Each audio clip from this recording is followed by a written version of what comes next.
Friends, today we are going to learn the poem An Old Woman written by Arun Kolatkar, which is prescribed for second year BA semester 3rd in poetry section. An Old Woman is a poem which is taken from the collection of poems written by Arun Kolatkar into the collection Jejuri. The collection of poems Jejuri was published in 1977. The collection is full of all the action that takes place at a pilgrim place. So the location of action is Jejuri, a pilgrim place in Maharashtra, a Pune district.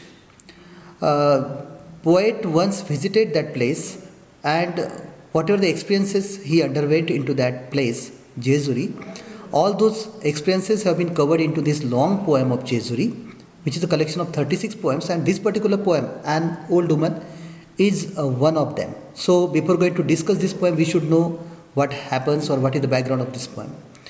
An Old Woman is a poem, an extract from that long poem Jejuri, is devoted to the notion. There are two notions. First of all, how our prejudices make us judgmental. Whenever we pass any judgment over particular thing, particular person, particular people, we have our own prejudices into our mind. So these prejudices play a very important role in our mind.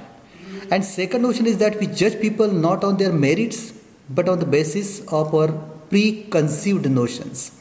So we should, before becoming judgmental, we should not comment on those people with the prejudiced mind, and that is very important into this poem. When we discuss about the characters of this poem, there are only two characters. Of course, as we said earlier, that the poet visits the tourist spot, that is pilgrim place. So poet is the first character, and the second character is an old woman. An old woman is the title itself.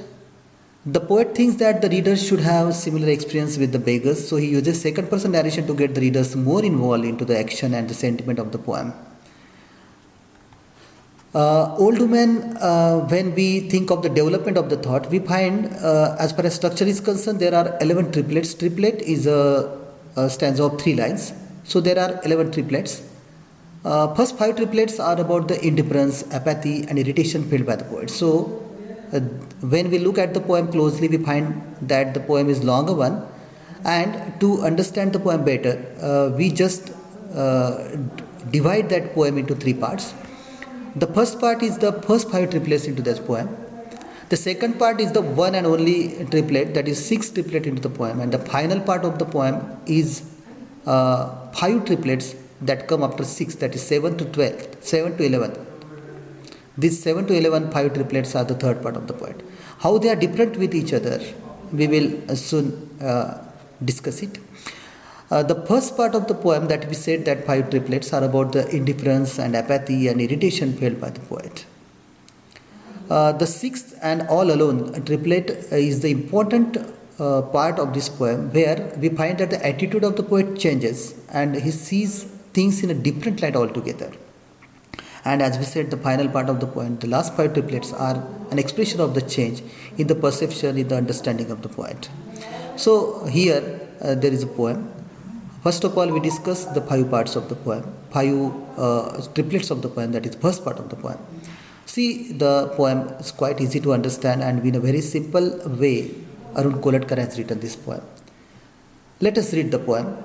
An old woman grabs hold of your sleeve and tags along. She wants a 50 paisa coin. She says she will take you to the horseshoe shrine. You have seen it already. She hobbles along anyway and tightens her grip on your shirt. She won't let you go.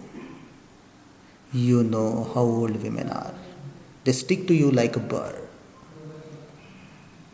You turn to her with an air of finality. You want to end the farce. This is the first part of the poem. When we look at the poem, all the words are quite easy. This is the encounter of the poet with another character, that is old woman. And when the poet meets old woman, what happens? When they face each other, the old woman grabs hold of the sleeve. And what is the demand of that lady? the old woman demands 50 paise coin. But when we see that some person is demanding money, or he or she wants money, we consider her or him as beggar. But look at the second line of this stanza. She says that she will take you to the horseshoe shrine. So, in the return of that 50 paise coin, she is ready to take you to the horseshoe shrine, that is another temple. But see, in the third stanza, the poet says, you have seen it already. Now, why to repeat that shrine again? So she hobbles along anyway and tightens her grip on your shirt. But she is not letting you go away from there. And she wants money, however. She won't let you go. You know how old women are. This is sort of repentance, and it is quite difficult to tackle with these old women, beggar women. They stick you like a Berber is a imagery. That is, once you stick to your clothes, you can't get away from that verb. So, there is no chance to get away from that girl, from that woman, and you turn to her with an air of panic. Now you have to finish that chapter with that old woman, and you want to end the farce. You don't want to continue the scene. You have to finish that scene. So these are the first 5 stanzas, and this is the first part of the poem. Now, why we consider the 6th stanza as the second part of the poem? Let us read this 6th stanza. When you hear her say, what else can an old woman do on hills as wretched as these? This is the question. When you are not listening to her, you are ignoring her, and you are not opening your packet and giving her money, you further hear her voice, and this is the question. See, the question is important here. What else can an old woman that is like me do on hills as wretched as these? I have nothing to do here. That is why I am begging. And here you will find there is a slight change into the tempo and the notion of the poem. And after that, we come to the next part of the poem, that is third part of the poem. There are 5 stanzas into this third part of the poem. You look right at the sky, clear through the bullet holes she has for her eyes. And as you look on, the cracks that begin around her eyes spread beyond her skin. And the hills crack, and the temples crack, and the sky falls. With a plate glass clatter around the shatterproof crown, she stands alone, and you are reduced to so much small change in her hand. So this is the terrific part of this poem, the third and the final part of this poem. You will find that even the words are changed, even the imageries and notions and the attitude to look at that old woman is changed. When we make this poem into 3 parts, we will find that there is a variation of the language. The language that is cleverly used to convey the attitude of the poet. What the poet wants to convey to the reader, that is very cleverly used into this poem by Arun Koletkar. In the first part or first half of the poem, the language is realistic, casual, boring and repetitive to reflect the same sentiment of the poem. In all earlier 5 stanzas, the poet is repeating the same sort of notion into that part. But the latter half uses surreal images and dreamlike situations to convey his astonishment at the strength and at the determination of that old woman.